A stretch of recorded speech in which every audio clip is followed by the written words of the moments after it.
साथियों, आप सभी से मेरा नमो बुद्धाय, जय भीम, जय संविधान, जय जोहार। साथियों, मैं आज आप लोगों को इतिहास के उन पन्नों पर ले जाना चाहता हूं जो बौद्धकालीन चिकित्सा पद्धति थी। साथियों, बौद्धकालीन चिकित्सा पद्धति में किस तरह से मरीजों का इलाज किया जाता था, उससे संबंधित मैं चिकित्सा पद्धतियों को आप लोगों के सामने मैं रखना चाहता हूं। साथियों, सबसे पहले आती है शल्य चिकित्सा। शल्य चिकित्सा में व्यक्ति के अंगों को चीर फाड़ करके उसका इलाज किया जाता था और कई उनके बौद्ध धर्म ग्रंथों में इसका उल्लेख मिलता है। जैसे विनय पिटक के चीरवर स्कंधक में शल्य चिकित्सा का वर्णन मिलता है, जिसके कारण व्यक्ति को उनके अंगों को उनके चीरकर को और उसके इलाज करके उसको अच्छी से अच्छी बीमारियों को भी ठीक किया जा सकता है। यह काफ़ी उन्नतशील चिकित्सा पद्धति थी उस समय की। इसके बाद जल चिकित्सा में मरीज को एक ठंडे जल के द्वारा भी उसका इलाज किया जाता था और गर्म जल के द्वारा भी इलाज किया जाता था। जैसे उदक कोष्ठक में जल भर करके मरीज को कटी स्नान करा करके उसके रोगों को शांत किया जा सकता था या दूर किया जा सकता था।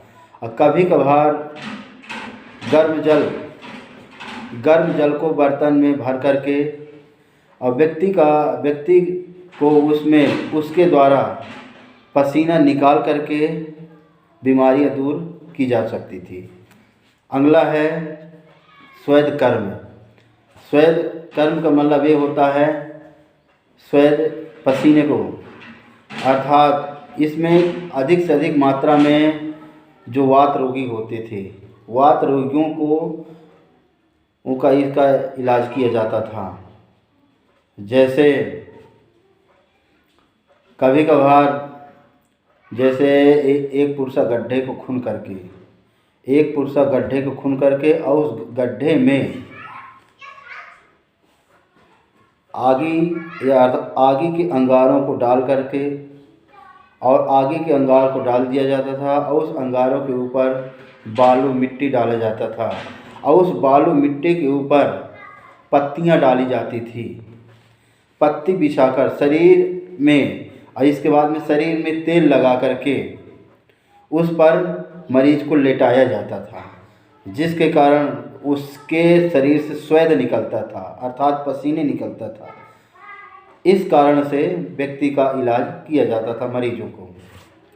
और कभी कभार क्या होते थे कि पत्ती का काढ़ा बना करके गर्म पानी में डाल करके व्यक्ति को मतलब सींच करके उसको स्वेद निकाला जाता था और जिससे उसका पसीना निकलता था और उससे भी इलाज किया जाता था। ये हो गई स्वेद कर्म चिकित्सा पद्धति जो बौद्धकालीन के समय चलती थी। और अगला है विरेक चिकित्सा पद्धति में क्या होता था कि भैषज का मतलब होता है कि जड़ी बूटियों को सेवन से तात्पर्य है। भैषज मतलब सेवन विधि। इससे क्या होता था, जड़ी बूटियों को पीस करके उसका काढ़ा बना करके मरीज को दिया जाता था, जिससे मरीज ठीक होते थे। जैसे और भी दूसरी इसमें भैषज में और भी तरीके होते थे कि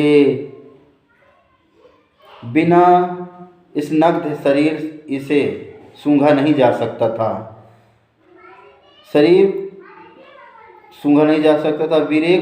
विरेक हो जाने के उपरांत गर्म जल से स्नान करके जूस, पिंडपात,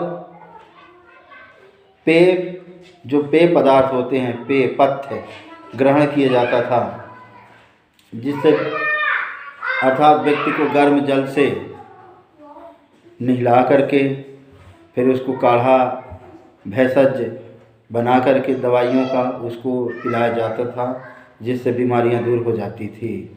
और अगला है विविध भेषज विधान। विविध मतलब होता है कई प्रकार के, भेषज विधान मतलब जड़ी बूटियाँ का घोल या उस क्रिया को जो घोल करके पेश करके व्यक्ति को दिया जाता था, उसको कहते हैं भेषज विधि। इससे क्या होता था कि मरीज को जैसे कषाय भेषज में मतलब ये होता था कि जैसे नीम, कुटज, पटोल, परवन, पग्गव और नतमाल के कषाय उपयोगी समझे जाते थे। अर्थात उन जड़ी बूटियों को मिला करके पेश करके व्यक्ति को काढ़ा बना के पिलाया जाता था। इस विधि को कहते हैं भेषज विधि। नीम, कुटज, पटोल, तुलसी और कपास की पत्तियों के पत्र मतलब पत्तों को भेषज बनाए जाते थे, भेषज घोल बनाया जाता था और उस मरीज को पिलाया जाता था, जिससे उसकी बीमारियां दूर हो जाती थी। तो ठीक इसी प्रकार यह थी चिकित्सा पद्धति। साथियों, धन्यवाद।